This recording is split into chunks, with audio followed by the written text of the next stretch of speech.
Hello, children.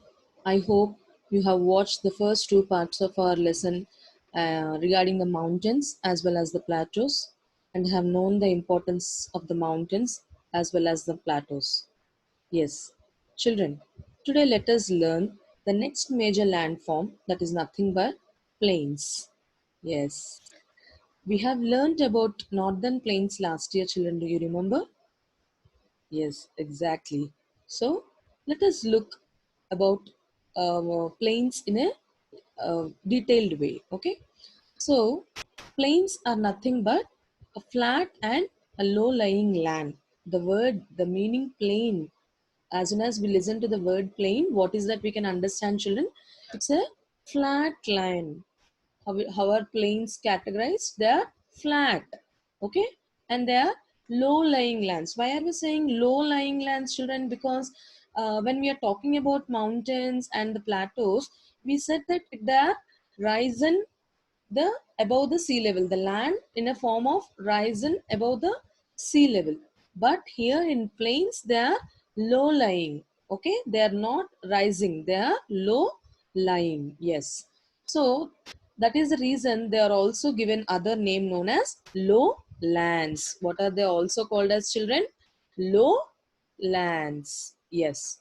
So children, it is very interesting to know that how these plains are formed actually. Yes, let us see how they are formed. These plains are formed by deposition of sand and silt by the rivers. What deposition, children? Sand and silt. What do you mean by silt, children? You have learned the last year. Yes, silt is nothing but fine thin sand. Yes, then it is nothing but fine thin sand or clay. Yes, carried by the rivers, and they get deposited on the banks, and slowly it really takes lot of time, children. And this accumulation, the accumulation of this sand and silt, this fine clay makes the plains. Okay, all these depositions leads to the formation of the plains. Okay, and now here in the picture you can see it is an example for northern plains of our country. Okay, so for examples of plains we have what? Northern plains of India, and the picture shows you the northern plains of our country. Yes, can you see the flat land, children? Here the land is very flat. You cannot see any unevenly rocky, very abruptly raised hills or mountains. No, nothing will be much in noticeable manner. Most of the plains are like a flat land. Okay, so these rivers carry silt and as well as the sand with them. And when the rivers slow down, children, we learn that the rivers originate from the mountains. Yes, and they flow in the plains. They flow through the plains, making the plains very, very fertile. Yes, very, very fertile. What do you mean by fertile, children? Nothing but the favorable conditions for the agriculture, a very favorable conditions for the crops to grow. Yes, so what happens, these rivers slow down, they come with a great speed from the mountains, children. They originate in the mountains and they come with a great speed. And when they reach the plains, when they reach this lowlands, what happens? The rivers slow down, the speed of the rivers will be decreased. They come to one some sustainability, and they flow in a very smoother way. So they also carry along with them, they carry what? They carry a lot of sand and silt. So these get deposited in the banks and leads to the formation. These deposits only are formed into plains. These deposits are called as nothing but plains. Yes, so every continent, children, we have how many continents? We have seven continents. Yes, each continent definitely will have a plain, a mountain, a plateau. So the next forms of major landforms like a desert, like rivers, these are all common in each continent.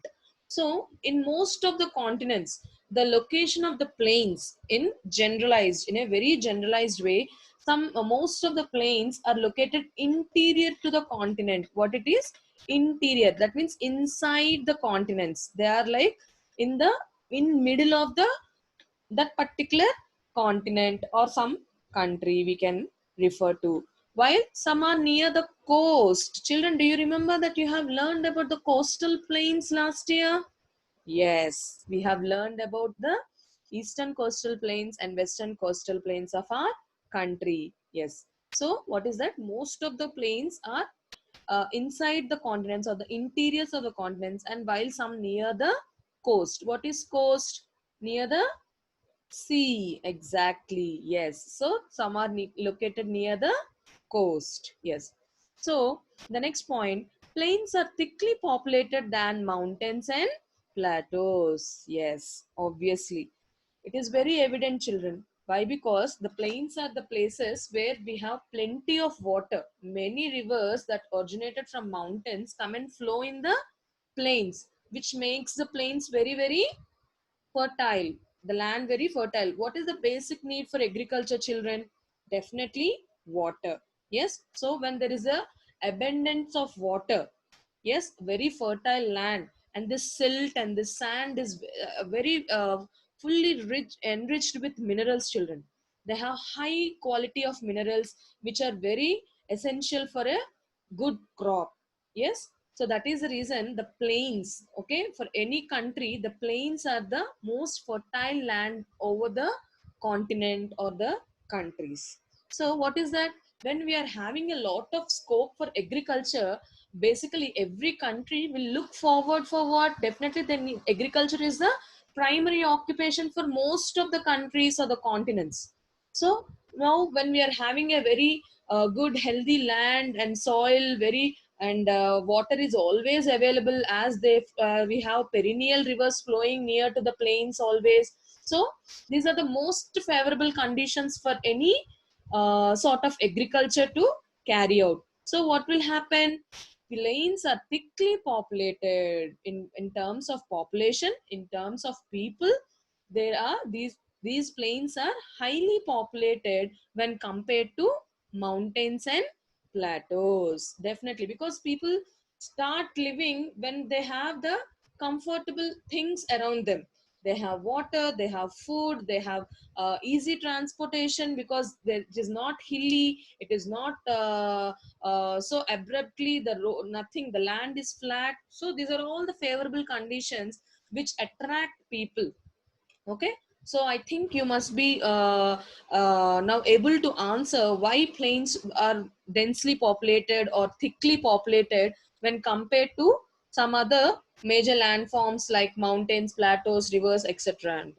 Okay, children, so this is the main reason, because availability of very fertile land and water and all the favorable conditions, the climatic conditions, they are very moderate and very helpful for agriculture, cultivation, and very willing for people to settle down there. That is the reason they are very thickly populated.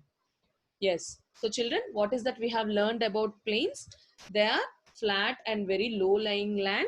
So, they are also called as what?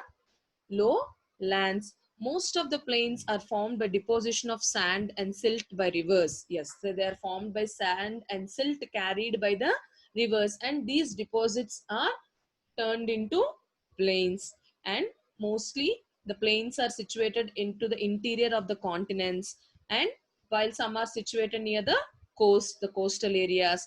Whereas also the last but not least point, plains are thickly populated than mountains and plains.